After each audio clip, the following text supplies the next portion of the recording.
Third pregnancy ആണ്. Delivery റൂമിൽ ജോടൊപ്പം ഞാനും ഉണ്ട്. നിങ്ങളുടെ അടുത്ത് എങ്ങനെ പറയുന്ന പോലെ നാണം ഉണ്ടായിരുന്നിട്ട് ഗൈസ്. മുളക് ബജി ഇടേണ്ട കൊച്ചിയിൽ നല്ല സ്പോട്ട് ഉണ്ടെങ്കിൽ പ്ലീസ് കമന്റ് ബിലോ. ബിക്കോസ് ഞങ്ങൾക്ക് ഒരു മുളക് ബജി നല്ല കിട്ടിയിട്ടില്ല. ഞങ്ങൾ ഒഫീഷ്യലി ഇന്നാണ് അനൗൺസ് ചെയ്യണത്. അപ്പൊ നമ്മൾ നാളെ ഇനി കുഴിമന്തി കഴിക്കുന്നുണ്ട്. നാളെ എന്റെ ചെക്കപ്പാണ്. ഞങ്ങള് പേടിച്ച് പണ്ടാരോടെ അങ്ങനെ ഇരിക്കുന്ന സമയത്തുകൊണ്ട് എനിക്ക് മൂന്നാമത്തെ പ്രഗ്നൻസി ഒരു ടെൻഷൻ വെച്ചാൽ ഇതെനിക്ക് പറ്റുമോ. നിങ്ങളുടെ അടുത്ത് ആകെ പറയാത്ത ഞങ്ങളുടെ ലൈഫിൽ ഒരു കാര്യം എന്ന് പറയുന്നത് റീസൺ ഉണ്ട്, ആകില്ല എന്ന് കൺഫേം ആകാൻ റീസൺ ഉണ്ട്. നിങ്ങളുടെ അടുത്ത് പറയാത്തൊരു കാര്യം കൂടെ ഉണ്ട്. കാരണം ഹായ് ഗായ്സ്, അപ്പൊ നമ്മുടെ കുറെ നാൾക്ക് ശേഷമുള്ള ഒരു വ്ളോഗാണിത്. മൊണ്ണനെ പോലെ ഇരിക്കണുണ്ടല്ലേ. എനിക്ക് വയ്യാന്. ഇതിന് വയ്യ ബിക്കോസ് നിങ്ങൾക്ക് എല്ലാവർക്കും അറിയാണെങ്കിൽ പറ്റും. കാരണം നമ്മൾ ഷോർട്സിനകത്ത് ജോഡ രൂപസാദൃശ്യം കണ്ടാൽ മനസ്സിലാവും. കുറെ പേര് ചോദിച്ചു നീ മാത്രമേ അറിയാണ്ടുള്ളൂ. ജോ ഇപ്പോ ഒന്നും അറിയാറില്ല. വീഡിയോ എടുക്കാൻ വരൂട്ടോ വയ്യെന്നാണെങ്കിലും. അപ്പൊ അല്ലെങ്കിൽ എന്താ കാശ് കിട്ടൂല. അപ്പൊ എന്താ വെച്ചിട്ടുണ്ടെങ്കിൽ യെസ് വി ആർ പ്രഗ്നന്റ്. കാണിക്കണില്ലത് തേർഡ് പ്രഗ്നൻസി ആണ്. കുറെ പേര് നമ്മൾ ചോദിച്ചിട്ടുണ്ടായിരുന്നു.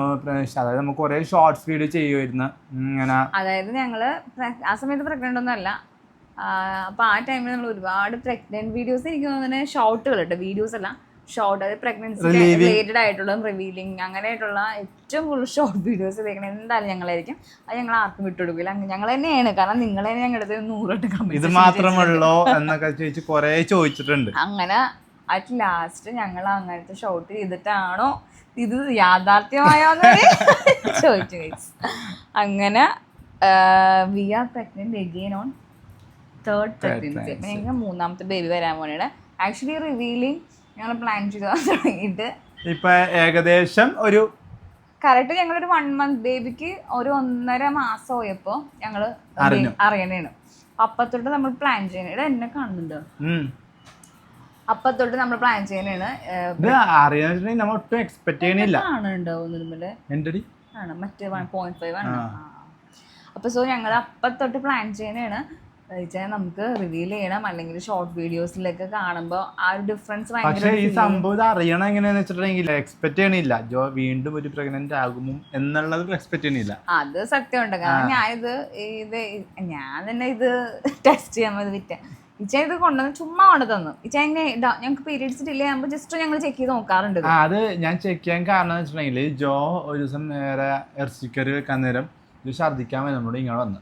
അപ്പൊ ഞാൻ ജോയോട് ചോദിച്ചപ്പോഴത്തേക്കും ജോയുടെ പീരീഡ്സിന്റെ ഡേറ്റ് കിട്ടിയിട്ടില്ല, പീരീഡ്സ് കിട്ടിയിട്ടില്ലെന്ന് പറഞ്ഞു. അപ്പൊ ഞാനൊരു സൈക്കോട്ടനെ ഇതുപോലെ ആയിരുന്നു പ്രഗ്നൻസി ടൈമില്. അതായത് ജോന് ഇങ്ങനെ നോൺ വെജിന്റെ മണമൊന്നും പിടിക്കത്തില്ല, മസാലയുടെ മണമൊന്നും ചേറെ കുഴപ്പമില്ല. അങ്ങനെ ഞാൻ എന്ത് ചെയ്ത് അപ്പൊ തന്നെ ഇവിടെ അടുത്തുള്ള കടയിൽ പോയിട്ട് ഒരു ഫ്രണ്ട്സ് കിറ്റ് മേടിച്ചിട്ട് വന്നു. ഞാനിത് മേടിച്ചിട്ട് വന്നപ്പോഴും എന്തിനു ചെയ്തതിന്റെ ആവശ്യമൊന്നുമില്ല, എന്തായാലും ആവില്ല. ബിക്കോസ് അതിന് റീസൺ ഉണ്ടാകില്ല എന്ന് കൺഫേം ആകാൻ റീസൺ ഉണ്ട്. നിങ്ങളുടെ അടുത്ത് പറയാത്തൊരു കാര്യം കൂടെ ഉണ്ട്. കാരണം ഞങ്ങളത് എന്നെ കാണുന്നുണ്ടോ? അപ്പൊ നിങ്ങളുടെ അടുത്ത് ആകെ പറയാത്ത ഞങ്ങളുടെ ലൈഫിൽ ഒരു കാര്യം എന്ന് പറയണത് ഈ ഒരു കാര്യം മാത്രമായിരിക്കും. അതൊരു പരിധി ഞങ്ങൾ ആരോടും ഷെയർ ചെയ്തിട്ടില്ല. അതിന്റെ റീസൺ എന്ന് വെച്ചാൽ ഈ പ്രഗ്നൻസി ആവണ മുമ്പ് എനിക്കൊരു പ്രഗ്നൻസി ആയിട്ടുണ്ടായിരുന്നു. അപ്പോൾ ഞങ്ങൾ ഭയങ്കര ഹാപ്പി ആയിരുന്നു. അങ്ങനെ ഞങ്ങള് സ്കാൻ ചെയ്ത് നോക്കില്ല. ഫസ്റ്റ് സ്കാൻ ചെയ്ത് നോക്കിയപ്പോ അത് ട്യൂബൽ പ്രഗ്നൻസി ആയിരുന്നു. ഞങ്ങള് പേടിച്ച് പണ്ടാരോടെങ്കിൽ ട്യൂബൽ പ്രഗ്നൻസി എന്നൊക്കെ കേൾക്കുമ്പോൾ തന്നെ ആദ്യം നമുക്ക് ടെൻഷൻ ആയിരിക്കുമല്ല. പക്ഷെ എന്തോ ഭാഗ്യത്തിന് ലേറ്റ് ആവാണ്ട് അറിഞ്ഞോണ്ട് നമുക്കതൊരു 2 ഇഞ്ചക്ഷൻ. ഒരു ദിവസം ഞാൻ അഡ്മിറ്റഡ് ആയി ഹോസ്പിറ്റലിൽ. അല്ല, ഒരു ദിവസം അഡ്മിറ്റഡ് ആയി. ഒരു ദിവസം നമ്മൾ വീഡിയോ ഒന്നും ഷെയർ ചെയ്തിട്ടില്ല എങ്ങും. അങ്ങനെ ഒരു ദിവസം അഡ്മിറ്റഡ് ആയി. ഒരു 2 ഇഞ്ചക്ഷൻ, ആ ഇഞ്ചക്ഷൻ്റെ പേരൊന്നും എനിക്ക് ഓർമ്മയില്ല. അതൊക്കെ എടുത്തു. അത് നോർമലി ഓക്കെ ആയി, പ്രശ്നമൊന്നുമില്ല. അങ്ങനെ ഒരു 1 year കഴിയുമ്പോഴാണ്, അല്ലെ 1 year ആയിട്ടില്ല, 9 months ഒക്കെ ആയപ്പോഴാണ് എഗെയിൻ ഞാൻ ഇങ്ങനെ പ്രഗ്നന്റ് ആവുന്നത്. ഡോക്ടർ പറഞ്ഞായിരുന്നു ഇനി ട്യൂബിൽ വന്നിട്ടുണ്ടെന്നാണെങ്കിൽ വീണ്ടും എഗെയിൻ ട്യൂബൽ പ്രഗ്നൻസി തന്നെ ആയിരിക്കും, ആവാനായിരിക്കും ഏറ്റവും കൂടുതൽ ചാൻസ് കൂടുതൽ.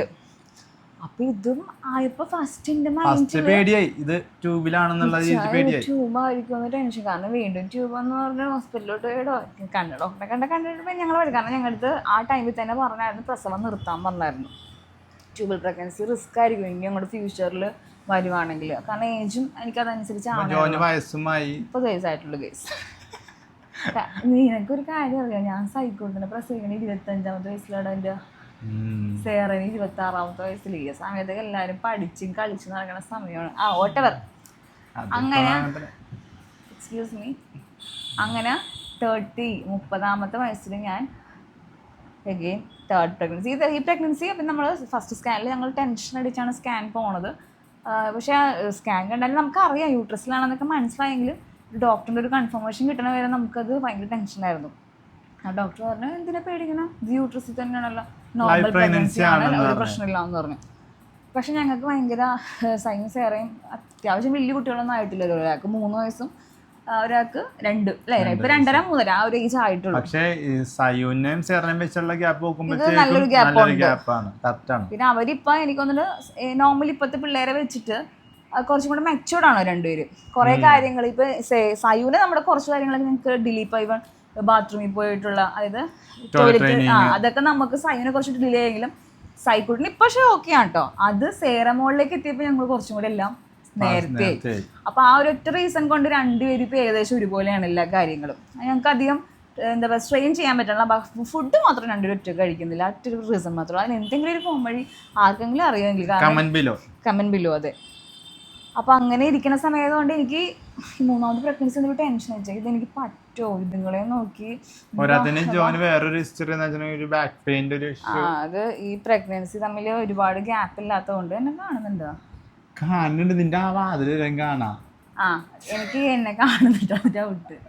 ഒരു ഗ്യാപ്പ് അധികം ഇല്ലാത്ത കൊണ്ട് അറിയാലോ, ഒരു പ്രഗ്നൻസി കഴിഞ്ഞ് നോർമൽ ഡെലിവറി ആണെങ്കിലും സി സെക്ഷൻ ആണെങ്കിലും ബാക്ക് പെയിൻ ഇല്ലാത്ത ഒരു 1 മന്തെങ്കിലും ബാക്ക് പെയിൻ പറയാത്ത ഒരു പെണ്ണുങ്ങൾ പോലും ഉണ്ടാവില്ല. അപ്പോൾ ആ ഒരു സ്റ്റേജിൽ എനിക്ക് ഇടയ്ക്കിടയ്ക്ക് അത് 2 സൈഡിലും ഒരു സൈഡിൽ ജസ്റ്റ് ഇങ്ങനെ ഒരു സ്വെല്ലിംഗ് പോലെ വന്നിട്ട് ഇടയ്ക്കിടയ്ക്ക് ഈ ബാക്ക് പെയിൻ ചെയ്തത് ഞാൻ 2-3 മന്ത്സ് കൂടുമ്പോൾ ഞാൻ നമ്മുടെ റിനയില ബാബു ഡോക്ടർ എന്ന് അറിയുന്ന ആൾക്കാരുണ്ടാവും, ഇങ്ങനെ പോയി കണ്ട് ഒരു 1 വീക്ക് സ്വെല്ലിങ്ങിൻ്റെയും പെയിൻ കില്ലേഴ്സൊക്കെ കഴിച്ചിട്ട് അങ്ങനെയാണ് ഞാൻ എൻ്റെ ലൈഫ് ഒരു 1 ഇയറോളം നീങ്ങി പോണത്. അപ്പോൾ അതൊക്കെ ടെൻഷനായി. മമ്മിക്ക് ഭയങ്കര ടെൻഷനാണ്, ബാക്ക് പെയിൻ ആയിരിക്കുമല്ല, വേണ്ട മോനെ എന്നൊക്കെ രീതിയിൽ മമ്മി പറഞ്ഞിട്ടാ. പക്ഷെ മമ്മി എന്നെ മാത്രമേ കൺസിഡർ ചെയ്യുള്ളൂ, ബേബിനെ ആ സമയത്ത് കൺസിഡർ ചെയ്തില്ല. അതെല്ലാ അമ്മമാരും അങ്ങനെ ആയിരിക്കില്ല. അങ്ങനെ പക്ഷെ ഞാൻ ആദ്യമൊക്കെ ഒന്ന് പതറിയെങ്കിലും പറ്റൂല എന്നൊക്കെ ഭയങ്കര ടെൻഷൻ ഉണ്ടായിരുന്നു ഗൈസ്. ഭയങ്കര ഫ്രാങ്ക്സ് സത്യമായിട്ട് പറയാല, പറ്റൂല ഇച്ചാൻ. പക്ഷേ ഭയങ്കര സ്ട്രോങ് ആട്ടെ എൻ്റെ ജോ, ഞാനൊന്നും സമ്മതിക്കില്ല, നമുക്ക് കണ്ടിന്യൂ തന്നെ ചെയ്യണം എന്ന് തന്നെ ചെയ്യാൻ പറഞ്ഞു. ഒരിക്കലും നമ്മൾ അങ്ങനെ തെറ്റും ചെയ്യാൻ പാടില്ല. അതുകൊണ്ട് തന്നെ നമ്മൾ എന്ത് വിചാരിച്ച് ഇച്ചാൻ എന്നെ പറഞ്ഞ് മനസ്സിലാക്കിപ്പിച്ചു, ഓക്കെ ആയിരിക്കും, മസിൽ പെയിൻ ആണ്, സ്പൈൻ ബൾജിങ് അങ്ങനെയുള്ള ഇഷ്യൂ ഒക്കെ ആണെങ്കിൽ നമുക്ക് ഒരു പ്രഗ്നൻസി കൊണ്ട് നമുക്കത് വളരെ ബുദ്ധിമുട്ടുണ്ടാക്കും. പക്ഷെ ജോന മസിൽ പെയിൻ ആയതുകൊണ്ട് എനിക്ക് കുറച്ച് കാര്യങ്ങളൊക്കെ അറിയാവുന്നതുകൊണ്ട് പ്രഗ്നൻസിക്ക് അതിനെല്ലാം നമുക്കത് റിക്കവർ ചെയ്തെടുക്കുക എന്നുള്ളൊരു വിശ്വാസമുണ്ട്. അപ്പം അതുകൊണ്ട് ഞാൻ പറഞ്ഞു കണ്ടിന്യൂ എന്തായാലും ചെയ്യുക, നമ്മൾ വേണ്ടെന്ന് വെക്കണത് വളരെ വളരെ വളരെ വലിയൊരു പാവമായിരിക്കും, വേണ്ട ശരിയാവില്ല എന്നൊക്കെ പറഞ്ഞ് ലാസ്റ്റ് എന്നേക്കാൾ കൂടുതൽ സ്ട്രോങ് ആയി ജോൺ. നമ്മുടെ വയറ്റിലുള്ള ബേബി എന്ന് പറയണ ഇപ്പം നമ്മൾ എന്തൊക്കെ പറഞ്ഞാലും പുറത്തേക്ക് വരുമ്പോൾ ഒരു സങ്കടം, ഭയങ്കര സങ്കടം ഒരു ദിവസം. അപ്പം അത് ഓർത്ത് കഴിഞ്ഞപ്പോൾ പിന്നെ എനിക്ക് ഭയങ്കര സൈനോടും സേറേനോടും വയറ്റിലായിരിക്കുമ്പോൾ ഇത്ര അറ്റാച്ച്മെന്റ് ഉണ്ടായിട്ടില്ല. കാരണം പക്വതയില്ല അതായിരിക്കാം. അത് ശരി. അപ്പോൾ അതിൽ ജോ പറഞ്ഞ പോലെ കളിച്ചിരിച്ച് നടക്കുന്ന സമയമായിരിക്കാം. എനിക്കും വലിയ പക്വത ഒന്നുമില്ല. എനിക്കും ഇപ്പം ഓരോ കാര്യങ്ങൾ ചെയ്യുമ്പോൾ എനിക്ക് ഫീൽ ചെയ്യുന്നുണ്ട് ഇപ്പോഴാണ് പക്വത ആയിരുന്നു പറയുന്നത്. അപ്പൊ ഇപ്പൊ ഭയങ്കര അറ്റാച്ച്മെന്റ്. ഇപ്പൊ അറ്റാച്ച്മെന്റ് പറയാൻ കാരണം 5 മാസം 4 months ആയി, 4.5 months എന്തായാലും ആയിട്ടുണ്ട്. നാളെ ചെക്കപ്പ് ഉണ്ട്. പിന്നെ 5ാമത്തെ മാസം ജൂലൈ 22, അതായത് ഈ മാസം ലാസ്റ്റ് ആകുമ്പോഴാണ് നമ്മുടെ 5ാമത്തെ മാസം സ്കാൻ വരുന്നത്. അപ്പോൾ ഇപ്പൊ അങ്ങനെ റിവീലിംഗ് പ്ലാൻ ചെയ്ത് നിങ്ങളോട് ഷെയർ ചെയ്യാൻ പറഞ്ഞു. അതായത് ഒരു ഒഫീഷ്യലി നമ്മൾ ഒന്നും പറഞ്ഞിട്ടില്ല, പക്ഷെ ഇങ്ങനെ ചുമ്മാ ഷോർട്സ് ഒക്കെ ഇടാൻ നേരത്തെ ചുമ്മാ ഒരു ക്യാപ്ഷൻ ഒക്കെ ഇട്ടിട്ടുണ്ട്, ഒരാളും കൂടെ വരുന്നു അങ്ങനെയൊക്കെ പറഞ്ഞിട്ടുണ്ട്. അപ്പൊ എല്ലാവർക്കും ഡൗട്ട് വന്നിട്ട് കൺഗ്രാറ്റ്സ് പറയുന്നുണ്ട്. കാരണം അങ്ങനെ പറയുമ്പോൾ അവർക്ക് തന്നെ ഡൗട്ടാ സത്യമായിട്ടും പ്രഗ്നന്റ് ആണോ എന്ന് ചോദിക്കുന്നുണ്ട്. അപ്പൊ ഞങ്ങൾ ഒഫീഷ്യലി ഇന്നാണ് അനൗൺസ് ചെയ്യണത് നമ്മൾ പ്രഗ്നന്റ് ആയിന്ന്. അപ്പൊ എല്ലാവരും പ്രാർത്ഥിക്കണം. കാരണം 3ാമത്തെ പ്രഗ്നൻസി എന്ന് പറയുമ്പോൾ അത്യാവശ്യം എല്ലാവർക്കും ടെൻഷൻ ഉണ്ടാവും അല്ലേ വെച്ചാൽ. എനിക്കിപ്പോൾ ടെൻഷനൊന്നും ഡേയ്സ് എന്തായാലും നോർമൽ പ്രഗ്നൻസി ആയിരിക്കും എന്ന് പ്രാർത്ഥിച്ചുകൊണ്ടൊക്കെ ഇരിക്കണത്. പിന്നെ ബാക്ക് പെയിൻ എന്ന് പറയുന്നത് എന്താണെന്ന് അറിയാൻ പാടില്ല. ഞാൻ പ്രഗ്നൻ്റ് ആയിരിക്കാതിരിക്കുമ്പോൾ എനിക്ക് ഭയങ്കരമായിട്ട് ബാക്ക് പെയിൻസ് ഉണ്ടായിരുന്നു. പക്ഷേ ഈ പ്രഗ്നൻ്റ് ആയതിനു ശേഷം ബാക്ക് പെയിൻ നല്ലപോലെ കുറവാണ്. ഞങ്ങൾ പേടിച്ച കാര്യങ്ങളൊക്കെ ഞങ്ങൾക്ക് ഓക്കെ ആയിരുന്നു. അതെ, പിന്നെ എല്ലാം ഭയങ്കര സ്മൂത്തായിട്ട് തന്നെ പോകുന്നുണ്ട്. ഈ ഒരു 4.5 months വരെ നമുക്ക് ഒരു തരത്തിലുള്ള സ്കാനിങ്ങിലുള്ള ഒരു പ്രശ്നങ്ങളോ ഒന്നും ഇതുവരെയായിട്ട് ഉണ്ടായിട്ടില്ല. എല്ലാം നോർമലായിട്ട് തന്നെ പോകണം. സൈനും സെറേനെക്കാട്ടും പക്കാ നോർമലായിട്ട് പറഞ്ഞത്. ഗ്യാസ് ഇഷ്യൂസ് ഒക്കെ എനിക്ക് സൈക്കിൾ സെറേനൊക്കെ പട്ട് പിടിക്കുമായിരുന്നു. മാസത്തിൽ 5 വട്ടമെങ്കിലും ഹോസ്പിറ്റലിൽ പോകും, ഗ്യാസിന് വേണ്ടി മാത്രമായിട്ട്. ടയർഡ്നെസ് ആണെങ്കിലും എല്ലാം. പിന്നെ ഞാൻ ടാബ്ലറ്റ്സ് ഒക്കെ കഴിക്കണതൊക്കെ സൈനസിനൊക്കെ തെറ്റുമായിരുന്നു. കാൽഷ്യം കഴിച്ചില്ലെങ്കിൽ അയൺ മറന്നു, അയൺ മറന്നേ ഫോളിക് ആസിഡ് മറന്നു, അങ്ങനെയൊക്കെ മറന്നു പോണ ഇഷ്യൂസൊക്കെ എനിക്ക് രണ്ടിലും ഏറ്റവും കൂടുതൽ ഉണ്ടായിരുന്നു. ഈ പ്രാവശ്യം എല്ലാം പെർഫെക്റ്റ് ആയിട്ട് പോകണു. പിന്നെ ഡീഹൈഡ്രേഷൻ്റെ പ്രശ്നമില്ല, എല്ലാം പെർഫെക്റ്റ് ആയിട്ട് പോകേണ്ട ഇതുവരെ. പിന്നെ വേറൊരു പ്രശ്നം ജോ ഈ ഡെലിവറി കാര്യങ്ങൾ ആയ പിന്നെ വോമിറ്റ് ചെയ്തിട്ടില്ല. അത് ചെയ്യാത്തവരുണ്ട്, ഞാൻ കമന്റ്സ്. സയുവിന്റെ സെറയിലൊക്കെ ഞാൻ പക്ഷേ സയുവിന്റെ കമ്പാരിറ്റീവ്ലി കുറവായിരുന്നു. ആണോ? അല്ല, സെറയിലല്ലേ കുറവ്? അല്ലല്ലോ, സെറയുടെ നീ ആലോചിച്ചു ഞാൻ എന്തോരം ശ്രദ്ധിക്കുമായിരുന്നു. ഞാൻ എപ്പോഴാണ് ആദ്യത്തെ 3 months കഴിഞ്ഞിട്ട് ഞാൻ അത് എനിക്കൊരു ടെൻഡൻസി ഗ്യാസ് ഇഷ്യൂസ് ഭയങ്കര വരുന്നു. ഞാൻ കറക്റ്റായിട്ട് ഗ്യാസിന്റെ ടാബ്ലറ്റ്സ് ഒന്നും കഴിക്കില്ലായിരുന്നു കേസ്. പിന്നെ ഈ വോമിറ്റിംഗ് ഇഷ്യൂസ് വന്നത് നമ്മുടെ എന്ന് വെച്ചാൽ ഈ ഗ്യാസ് ഇഷ്യൂസ് വന്നതുകൊണ്ട് നമുക്ക് വോമിറ്റിംഗ് ടെൻഡൻസി ഭയങ്കരമായിട്ട് വരുന്നത്. കറക്റ്റ് ടൈമിൽ ഫുഡ് കഴിക്കാത്തത് കൊണ്ടാണ് നമുക്ക് കൂടുതലും വോമിറ്റിംഗ്. പിന്നെ ചില സ്മെല്ലുകളൊക്കെ നമ്മൾ അവോയ്ഡ് ചെയ്ത് നിൽക്കുക. ചില സ്മെല്ലൊന്നും നമുക്ക് ഇഷ്ടപ്പെടില്ല.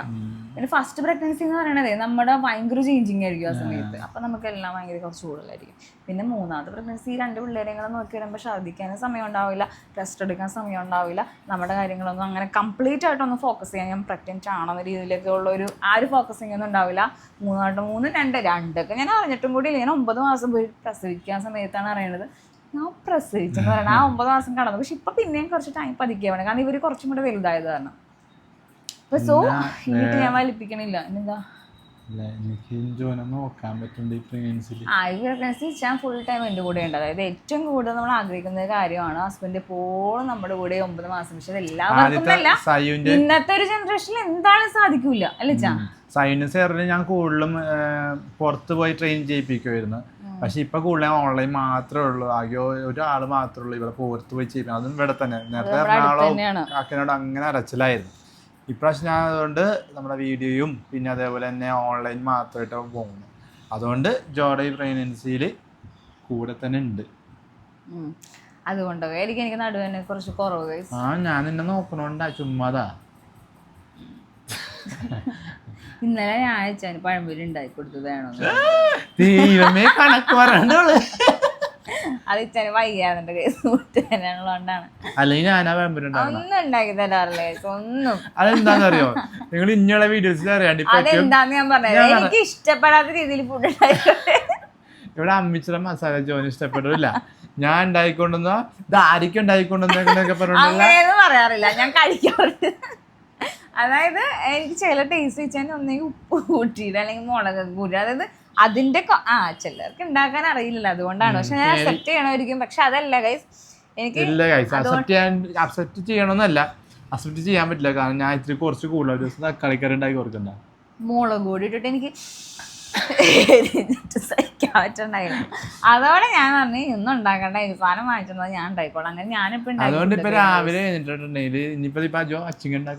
എനിക്ക് അച്ഛന് പിന്നെ ഏറ്റവും കൂടുതൽ ഈ പ്രഗ്നൻസിയിൽ ക്രാവിങ്സ് വെജിറ്റബിൾസ് ഉണ്ടായി കഴിക്കാം അല്ലേ? ഞാൻ ഏറ്റവും കൂടുതൽ വെജിറ്റബിൾസ് കഴിച്ചേക്കണം എനിക്ക് തോന്നുന്നു ഈ പ്രഗ്നൻസി. പക്ഷേ വെജിറ്റബിൾസ് പൊതുവേ ഞാൻ എൻ്റെ പ്രഗ്നൻസിയിൽ എൻ്റെ മെയിൻ സാധനമായിരുന്നു. എല്ലാവരും കഴിക്കാൻ മടിയായിരിക്കും അത്. പിന്നെ ഫ്രൂട്ട്സ് ഞാൻ കമ്പാരിറ്റീവ്ലി കഴിച്ചിരിക്കണത് ഈ പ്രഗ്നൻസിയിൽ. ഫ്രൂട്ട്സ് സൈനസുകാരൊക്കെ ഞാൻ കഴിക്കില്ലായിരുന്നു, എനിക്ക് ഒട്ടും ഇഷ്ടമില്ലായിരുന്നു. പിന്നെ എന്താ പറയുക, ഒന്നുമില്ല അല്ലേ, ക്രാവിങ്സ് ഒന്നും അങ്ങനെയൊന്നും ഇല്ല. വല്ലപ്പോഴൊക്കെ എന്തെങ്കിലും ഒരു ഐസ്ക്രീം കഴിക്കാൻ തോന്നും, അല്ലെങ്കിൽ മുളക് ബജി കഴിക്കാൻ ഇടക്കിടക്ക് തോന്നാറുണ്ട് ഗൈസ്. നല്ല മുളക് ബജി ഇടേണ്ട കൊച്ചിയിൽ നല്ല സ്പോട്ട് ഉണ്ടെങ്കിൽ പ്ലീസ് കമന്റ് ബിലോ. ബിക്കോസ് ഞങ്ങൾക്ക് ഒരു മുളക് ബജി നല്ല കിട്ടിയിട്ടില്ല. കിട്ടിയതൊക്കെ ശോകം മുളക് ബജി ആയിരുന്നു കൊച്ചിയിൽ കേട്ടോ. വേറെ സ്ഥലത്തൊക്കെ പറഞ്ഞാൽ നമുക്ക് പോയി മേടിക്കാൻ പറ്റില്ല. പിന്നെ ട്രാവൽ ചെയ്യാൻ ഒട്ടും ഇഷ്ടമല്ല ഈ പ്രഗ്നൻസിയിൽ. എവിടെയും പോകണ്ട, എന്തായാലും അതിന്റെ പ്രിക്കോഷൻ എടുക്കണേ. പുറത്ത് പോയാൽ അറിയാം ഒരു വോമിറ്റിംഗ് ടെൻഡൻസി വരും. അതൊന്നും എനിക്ക് ഇനി ചിന്തിക്കാൻ പറ്റണില്ല. അതുകൊണ്ട് ഞാൻ പുറത്തു പോകാൻ എനിക്ക് താല്പര്യമൊന്നുമില്ല. വീട്ടിൽ തന്നെ ഇരിക്കാൻ ഇഷ്ടം. പിന്നെ ജസ്റ്റ് ഒക്കെ ഒന്ന് പുറത്തു പോകാനൊക്കെ ഇഷ്ടമാണ്. ഒരു പരിധി വരെ നമ്മൾ പുറത്തു പോകാണ്ടിരിക്കണം നല്ലത്. പുറത്തിപ്പോൾ അധികം പോകാത്തതുകൊണ്ടാണെന്ന് അറിയാൻ കുറച്ച് അസുഖം കുറവുണ്ട്. അല്ലെങ്കിൽ ഒരു 100 വട്ടം ഹോസ്പിറ്റലിൽ പിള്ളേരായിട്ടും ഞങ്ങളായിട്ടും പോയിക്കൊണ്ടിരിക്കണം. ഇപ്പം അധികം ഓൺലൈൻ ആയതുകൊണ്ട് നമ്മൾ ആ ഒരു റീസൺ പ്രഗ്നൻ്റ് ആയിട്ടുള്ളവരാണെങ്കിലും മാക്സിമം പുറത്തു പോയിരിക്കുക. പുറത്തെ ഫുഡും കുറവാണ് അല്ലേ, ഫസ്റ്റും സെക്കൻഡിലൊക്കെ ഞാൻ പുറത്തെ ഫുഡ് മാത്രമേ തിന്നുള്ളായിരുന്നു. പുറത്തെ ഫുഡ് ആണെങ്കിലും എനിക്ക് കഴിക്കാൻ എല്ലാം ഒന്നും ഇഷ്ടമല്ല. കുഴിമന്തി ഇഷ്ടമുണ്ടോ ഗൈസ്? അതെന്താണെന്ന് അറിയാൻ ഈ പ്രാവശ്യത്തെ പ്രഗ്നൻസിയിൽ ഏറ്റവും ഇഷ്ടമുള്ള സാധനം ഇപ്പോഴും കുഴിമന്തി ഇഷ്ടം. തിന്നു കഴിയുമ്പോൾ വിചാരിക്കും ഞാൻ തിന്നൂലെന്ന്, പക്ഷേ ഇപ്പോഴും ഒരു കൊതി വരുന്നുണ്ട് ഗൈസ്. അങ്ങനെ ഒരു ഫുഡ് ഇപ്പോൾ കുഴിമന്തി മാത്രമേ ഉള്ളൂ, വേറെ ഒന്നും എനിക്ക് ഇഷ്ടമൊന്നുമല്ല. അപ്പം നമ്മൾ നാളെ എനിക്ക് കുഴിമന്തി കഴിക്കുന്നുണ്ട്. നാളെ എൻ്റെ ചെക്കപ്പാണ്. ഫസ്റ്റ് ഇതായിട്ട് നമ്മൾ ഹോസ്പിറ്റൽ വീഡിയോസ് ഒന്നും കാണിച്ചിട്ടില്ല. നാളെ എന്തായാലും ചെക്കപ്പാണ്. നമ്മൾ ഏത് ഹോസ്പിറ്റലിൽ കാണിക്കണമെന്ന് പറഞ്ഞിട്ടില്ല. ഞങ്ങൾ ഭയങ്കര ഐറ്റൊക്കെ അങ്ങനെയൊന്നുമില്ല ഗൈസ്. ഇത്തിരി കോംപ്ലിക്കേഷൻ ഒക്കെ വരാൻ ചാൻസ് ഉണ്ടെങ്കിലോ എന്ന് പേടിച്ചിട്ട് ഞങ്ങൾ ആസ്ട്രലോട്ടാണ് പോയത് ഈ പ്രാവശ്യം. 3 പിള്ളേര് 3 ഹോസ്പിറ്റലിൽ, ലക്ഷ്മിയില്, സേറ സിറ്റിയില്, ഇയാള് ആസ്ട്രലായിരിക്കാം. ഈ കുട്ടി പെങ്കൊച്ചല്ലേ? അങ്ങനെ ഞങ്ങൾക്ക് അറിയാൻ പാടില്ല എന്താന്ന്. ജോന് ആൺകൊച്ചാവാൻ ഇഷ്ടം. അതെന്താണ് ഗൈസ്? എനിക്ക് അല്ല, അമ്മമാർക്ക് പൊതുവെ ആൺകുഞ്ഞുങ്ങളായിരിക്കും ഇഷ്ടം. നിങ്ങൾക്ക് പക്ഷെ പുറത്തിട്ട് വരുമ്പോ എനിക്ക് സേറേനെ എനിക്ക് വന്നതിന് ശേഷം കൊടുക്കൂലായിരുന്നു. ഭയങ്കര, അതായത് പെങ്കൊച്ച് വന്നതിന്റെ ഒരു ഭയങ്കര എക്സൈറ്റ്മെന്റ് ആയിരുന്നു.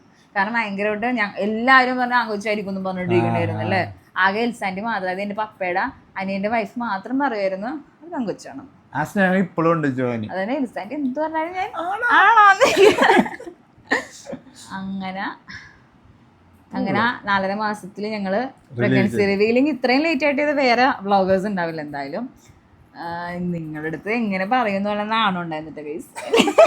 ആദ്യമൊക്കെ ഉണ്ടായിരുന്നുണ്ട്. ആദ്യത്തെ ഒരു 1.5 മാസമായപ്പോ തന്നെ പറഞ്ഞപ്പോ തന്നെ നമ്മൾ ജോ റിലീവ് ചെയ്യാൻ നമുക്ക് പറഞ്ഞപ്പോ തന്നെ ജോന് ഭയങ്കര നാണമൊക്കെ ആയിരുന്നു. പിന്നെ പക്ഷെ എന്തായാലും നിങ്ങൾ അറിയും ഒരു ദിവസം.